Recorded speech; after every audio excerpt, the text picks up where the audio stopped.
বাবা সাহেব আম্বেদকর এডুকেশন ইউনিভার্সিটির আন্ডারে যে বিএড কলেজগুলি আছে, ফরম্যাট অনুযায়ী আজকে আপনাদের বিএড কোর্স নিয়ে আলোচনা করছি। তার আগে বলি, আমার বিএডের semester 1, semester 2, semester 3, semester 4 practicum বই আছে।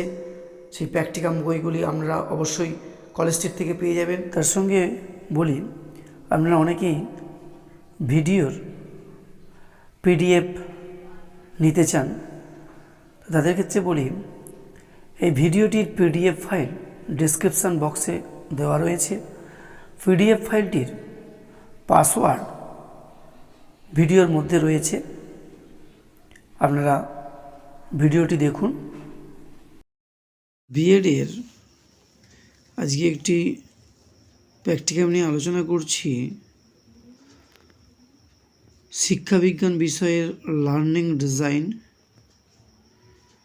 বাঁদিকে ফরম্যাট অনুযায়ী থাকছে স্কুলের নাম, শ্রেণী, সময়, তারিখ, শিক্ষক বা শিক্ষিকার নাম।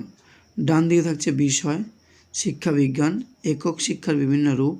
উপ একক থাকছে অনিয়ন্ত্রিত শিক্ষা, নিয়ন্ত্রিত শিক্ষা বা প্রথাগত শিক্ষা, অপ্রথাগত শিক্ষা বা নিয়ম বহির্ভূত শিক্ষা। আজকের পাঠ হিসেবে থাকছে অপ্রথাগত শিক্ষা বা নিয়ম বহির্ভূত শিক্ষা। তারপর থাকছে শিখনের উদ্দেশ্য। বাঁদিকে ফরম্যাট অনুযায়ী থাকছে স্মরণ করা।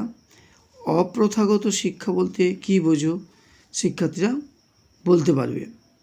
অনুধাবন করা, না অপ্রথাগত শিক্ষার ধারণা সম্পর্কে শিক্ষার্থীরা উপলব্ধি করতে পারবে। প্রয়োগ করা, অপ্রথাগত শিক্ষার সীমাবদ্ধতাগুলি শিক্ষার্থীরা ব্যাখ্যা করতে পারবে। বিশ্লেষণ করা, অপ্রথাগত শিক্ষার শিক্ষা প্রতিষ্ঠানগুলির কার্যাবলী শিক্ষার্থীরা বিশ্লেষণ করতে পারবে।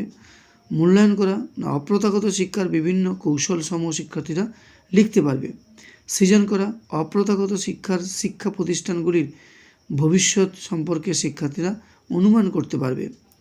তারপরে আছে পাঠের প্রেক্ষিতে শিক্ষার্থী বিশ্লেষণ। অপ্রথাগত শিক্ষার সংজ্ঞাগুলি কী কী, কয়েকটি প্রশ্ন থাকবে।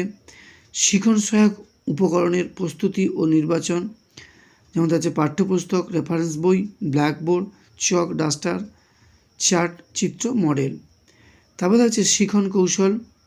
শিখন কৌশলের মধ্যে বাঁধে থাকছে শিখন ক্ষেত্র, ডান দিকে থাকছে প্রাসঙ্গিক কৌশল। শিখন ক্ষেত্রের মধ্যে থাকছে অপ্রথাগত শিক্ষার সীমাবদ্ধতা। প্রাসঙ্গিক কৌশলের মধ্যে থাকছে অপ্রথাগত শিক্ষার সীমাবদ্ধতা সম্বলিত চার্ট দেখিয়ে শিক্ষার্থীদের বোঝাবেন।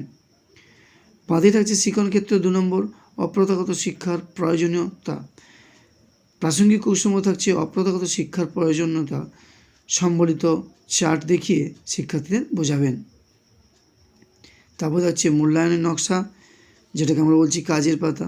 শূন্যস্থান পূরণ হিসেবে থাকছে কয়েকটি প্রশ্ন, সঠিক উত্তর দাও কয়েকটি প্রশ্ন থাকছে।